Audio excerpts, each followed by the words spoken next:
এটাকৈ কেইবাটাও ব্যৱসায় কৰি বিফল হৈছিল তেওঁ। এতিয়া তেওঁ ৰাখিছে 13জনকৈ কৰ্মচাৰী। ঘৰৰ পৰাই উপাৰ্জন কৰিছে লাখ লাখ টকা।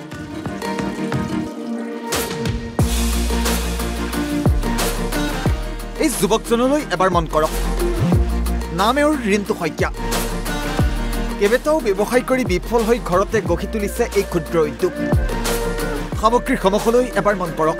কাঠ বাঁহেৰে নিৰ্মাণ কৰিছে গহনা, জাপি, পেপা, গগনা, টকাকে ধৰি বিভিন্ন সামগ্ৰী।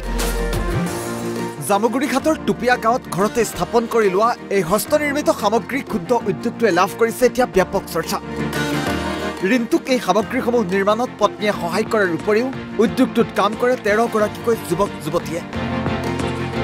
সামগ্ৰীসমূহ ৰাজ্যৰ বিভিন্ন প্ৰান্তলৈ যায়। ৰাজ্যৰ বজাৰত ৰিন্তুৰ সামগ্ৰীসমূহৰ ব্যাপক চাহিদা। এসময়ত ব্যৱসায়ত বিফল হোৱা ৰিন্তুৱে এতিয়া ঘৰৰ পৰাই উপাৰ্জন কৰিছে লাখ লাখ টকা। আত্মসংস্থাপন দিছে 13জনক। জামুগুৰিঘাটৰ ৰিন্তু এতিয়া হৈ পৰিছে আনৰ আদৰ্শস্বৰূপ। মই হাতৰ কাম মানে কি আগতে বহুত ব্যৱসায় কৰিলোঁ, নকৰা নহয়, কিন্তু ক'তো ছাকচেছ হ'ব নোৱাৰিলোঁ। নোৱাৰি পেলাই মই হাতৰ দুই এটা বিদ্যা শিকিলোঁ। শিকি পেলাই লাহে লাহে যেতিয়া কৰিলোঁ, কৰি পেলাই যেতিয়া মাৰ্কেট এটা পালোঁ, পোৱাৰ পিছত তেতিয়া মানে চাহিদাটো যেতিয়া বাঢ়ি বাঢ়ি গৈ আছে, তেতিয়া মই আৰু 2-4জনক মই লগ লওঁ। যদি তেওঁলোকক যদি শিকাই দিব পাৰোঁ, তেতিয়া তেওঁলোকৰ প্ৰফিট এটা হ'ব, মোৰো প্ৰফিট এটা হ'ব বুলি ভাবি বাইদেউহঁতক বা ভাইটিহঁতক ক'লোঁ যে তোমালোকে এনেকৈ কাম শিকিব পাৰিব। মোৰ তাত কেইজন জড়িত হৈছে?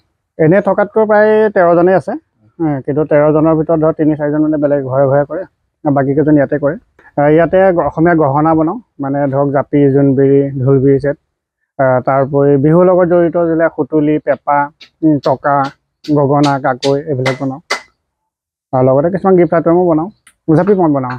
জাপি এতিয়া মানে কি সৰু সৰু জাপি বনাওঁ, যিবিলাক এনি টাইম চলি থাকে, মানুহক সম্বৰ্ধনা জনাবৰ কাৰণে হওক, কাৰোবাক গিফ্ট দিবৰ কাৰণে হওক, বনাই থাকোঁ। আৰু প্লাছ কেতিয়াবা অৰ্ডাৰ আহে ধৰক 6 ফুট, 7 ফুট, 8 ফুট তেনেকুৱা ধৰণৰ বনাওঁ মই।